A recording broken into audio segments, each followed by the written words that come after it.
Hey guys, welcome again to another week and another episode with Kofta in the kitchen. So today I'm very excited because I want to share with you one of my favorite recipes that I love eating, and I cook this a lot at home.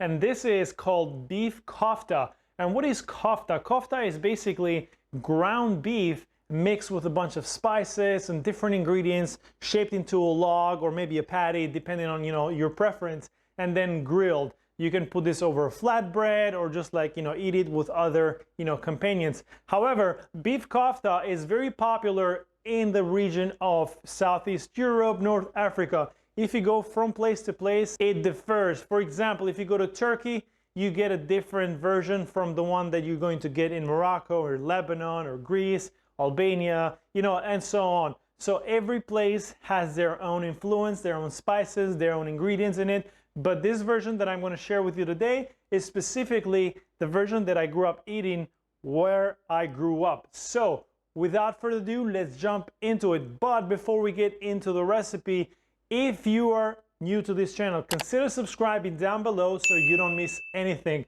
And if you're a subscriber, then welcome back. Now let's jump right into making this delicious recipe. Okay guys, so the very first thing that we need to do is we need to run to the store and pick up a very good piece of beef like this one over here. What you see over here is a good chuck roast that I got from Costco. I go there a lot. So you need a nice marbling. So we need about 70% beef, 30% fat ratio for this recipe to work. And if it's not this ratio, then this is not going to work. It's going to be very, very dry.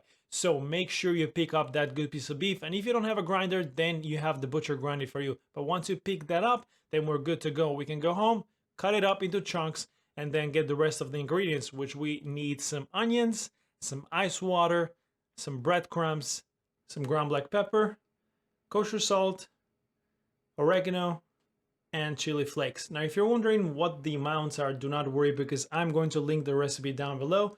And these things over here are metal grind attachments that have been sitting in my freezer for the last couple hours. They're really ice cold to protect or to help, the meat from going warm and the fat starting to melt. You don't want that to happen because that would be a disaster. So carefully mount everything onto the KitchenAid mixer and start grinding away. Start grinding the beef.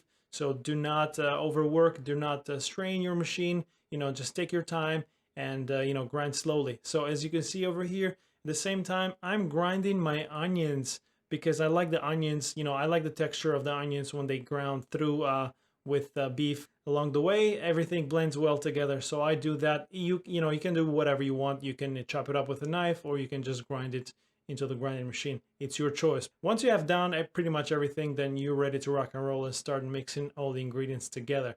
So as you can see over here, we're gonna go ahead and start mixing. Oops, almost dropped that. Start dropping all the ingredients onto the mixture, and we're ready to start mixing it up. So the one thing that I want to mention is that do not over mix this mixture because you are going to end up with a very tough piece of kofta. So ready to rock and roll. Let's go ahead and start mixing it up. But one thing, I just realized that I messed up. I just forgot the most important ingredient, and that's garlic. How did I even forget that? Oh my God. So I went ahead and peeled up some garlic really quick and start grinding it away with, I guess, putting it through that press, garlic press, or whatever the name for that is. And now I can go ahead and, continue the process, because it was going to be not as very good or tasty without the garlic. So, like I said, do not overwork the mixture because you're gonna end up with tough meat.